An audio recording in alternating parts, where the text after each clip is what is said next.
Before we continue on with the video, so here's a word from today's sponsor. Okay, make sure it's the white tray up.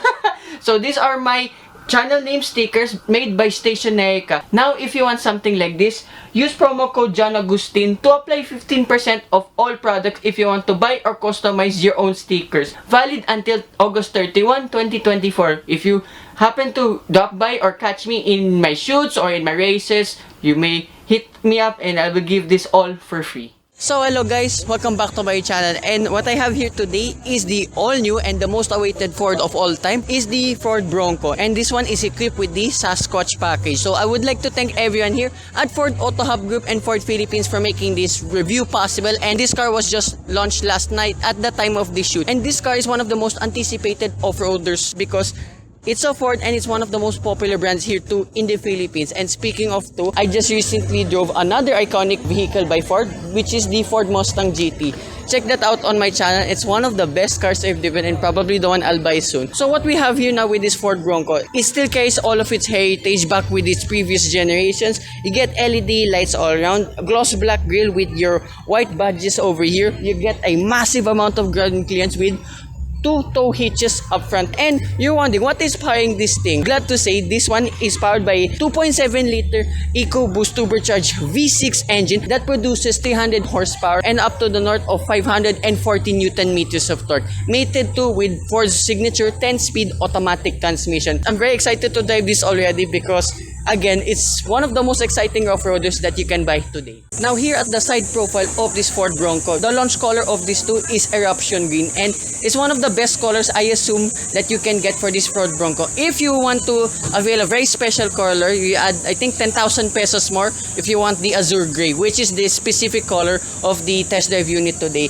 And judging from the side profile of this Bronco alone, look how tall this is. I cannot believe it. And this too has removable body panels, and once you open the door, it's as well frameless, so to avoid any issues with the pillars, you can remove the doors here, remove the fuse if you want, and then you can remove the roof as well as demoed in the other unit, and you get the beefiest tires I've ever seen in any off-road car. These are running on 315 70 17-inch series tires. This is the craziest tire I ever seen equipped on a vehicle. Now here in the interior of this all-new Ford Bronco, and as I said, you can remove all of the body panels and you don't have a roof anymore for obvious reasons because the green is closed off and it's so freaking hot today. So anyways, get a visor here with halogen lights on either side, of course being a made in America. Wow, that extends all the way. Alright, very good with that Ford. Wow, okay, so put you there so it's not distracting to all the viewers. So this is the interior overall of this Ford Bronco. Very rugged but with a bit of plushness all at the same time. Yes, this one is all plastic here and there. However, I am willing to forgive it because if you're planning to off-road this anyway and these things get all dirty here and there, it's pretty much easy to clean up. Nice Bronco embossment over here. I was expecting this to be all auxiliary switches, but in a way this are for your electronic stability control, hazard button, and for locking all of your differentials front and rear and all at the same time. That's a first two, if not mistaken, in this class of vehicle for the off-road segment. Here in the door card, pretty much plain all plastic, but there are blue soft pads at least all round to trade in some comfort. Net storages here too. Steering wheel very chunky, but the leather is very nice to the touch, and these are all of your buttons for the instrument cluster and phone connectivity. And on the left side, all of your adaptive cruise controls. Yes, Ford has not taken away that despite being a full off-road vehicle, you still have at least ADAS functions. Then here on the left side, per usual, like with every other Ford, these are all of your light controls. And at the center, you have an analog speedometer, but everything else on the right side is all fully digital, along too with your RPM gauge and your fuel meter. And here for your massive, I think 12-inch infotainment system, as well one of the biggest in this segment. Pretty much crystal clear. I'll demo all of the bits later on once we get to test drive. And everything here pretty conventional, but I don't mind it. Glove box, pretty massive actually. Engine start stop button, and further down below, these are all of your buttons for your climate control and for your camera systems. Further down, wireless charging pad, USB-C port, USB port, and then I love this plaque over here that this Bronco is made in Dearborn, USA. Well done. And gear shift, Everything else here in the center console, once again, pretty conventional. Grab handle over here. And here in the gear shift, you get a Bronco logo. And my favorite driving mode probably of all time. These are your GOAT modes. Well, in a way, greatest of all time because you can say this can go almost anywhere. But these are for your four-wheel drive and two-wheel drive functions and some off-road bits as well. And all of your window switches here are in the middle. A bit of a weird angle, but the ergonomics of it is pretty good, I must say, because again, you cannot put all the switches here on the doors for obvious reasons because it might be a bit hard time for Ford to put all of the switches here if you're going to remove them only. Then here's center console box.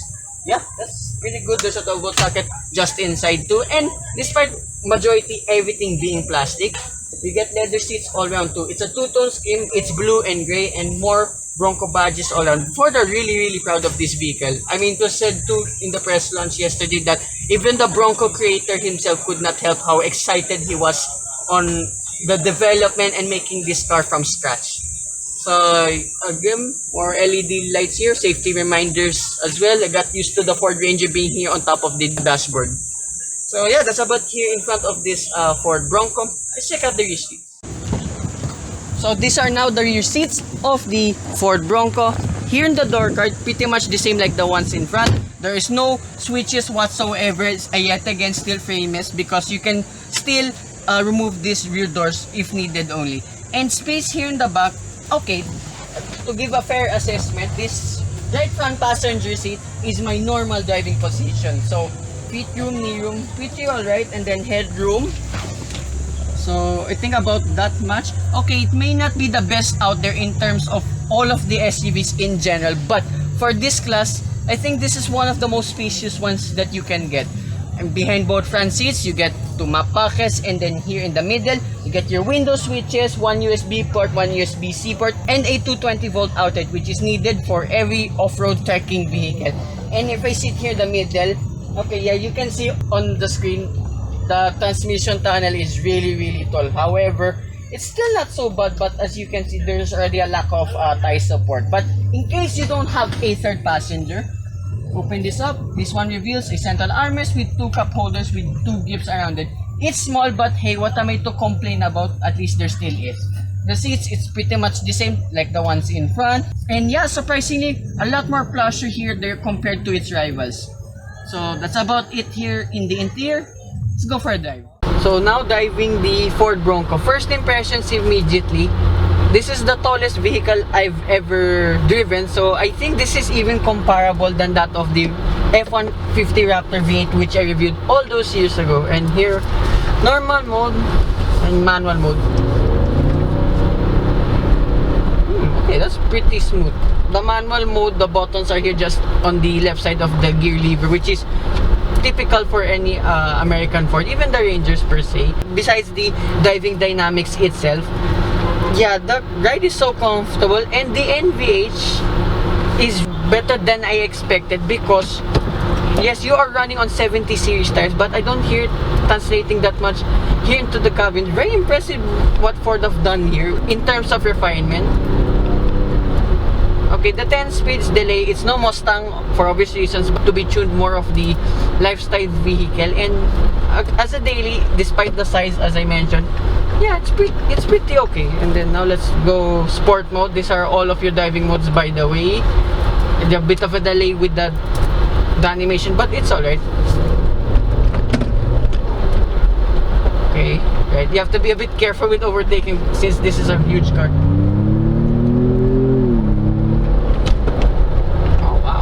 This is not the Bronco Sport, by the way, because I was expecting this engine to have the 2.3 turbocharged EcoBoost engine like that of the Ford Mustang. But being a V6, it sounds surprisingly fruity. I like this. The ride, yes, it's so comfortable. There's a lot of travel. The trade-off is, yeah, there's a lot of body roll here and there. However, if you're gonna off-road this anyway, this will come in handy. And sport mode, yeah, there's still a delay with the transmission, the 10-speed, but the shifts are a bit faster now compared in eco or normal mode. Yeah, the eco is just a lot of delay, but again, that's just to save fuel. But anyways, hello enemy. We're right beside the rival right now. And speaking of, in terms of everything, driving dynamics, refinement, and all that. Yeah, this is literally among the best ones in its class. Ooh, that sounds good. This is one of the biggest engines you can get here in this class here in the Philippines, because of course in other markets you can get crazier engines here and that, but this Bronco's surprisingly good for what this is. Sabi ka talaga, tatandal-dal mo. I know, sorry. And then more snippets here in the instrument cluster. There's a lot of adjustments besides to the fuel economy and all that. Excuse me. Why am I doing this handling test? But why not? Okay, it's freaky. Look at that pitch, the body roll, but That's really cute. Pag may red recording naman. woo, wow, okay. So the performance, yeah, it's much faster than I expected. Yeah, the sway here and there's a lot. There's no denying about it. Acceleration is really good. The V6 sound is awesome. And here now I'm able to demo to the infotainment system with wireless Apple CarPlay and Android Auto. Yeah, there's a lot you can do and a lot of info here and there. Driver assistance with the ADAS functions. And here reverse camera with a top-down 360-degree view. Yeah, pretty alright resolution here and there. It's your typical Ford, and more stuff here like for onboard maps are not connected to anything with any devices. It's pretty responsive. I would be honest, the infotainment system is just a little bit better than that of the Mustang for some reason only. Sunroof, yes. And here, of course, being the all-new Bronco, this gets a lot of attention. Literally just here on the sidewalk, everyone's looking at us. And other things I've noticed too, from what, slippery, eco, the steering feel feels pretty much the same. Yeah, eco mode, there's just a bit of a delay, but it's alright.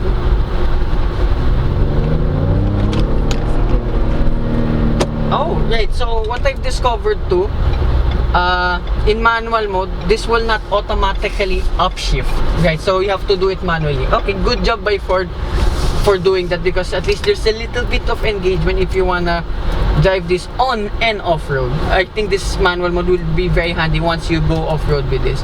And having a very big engine, yeah, the fuel economy is a little bit less to be desired.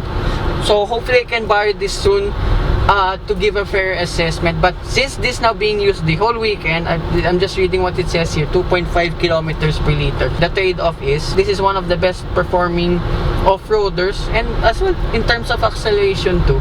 And going here over the infamous bumps here over my museum, I can go even a little bit faster than usual, like that.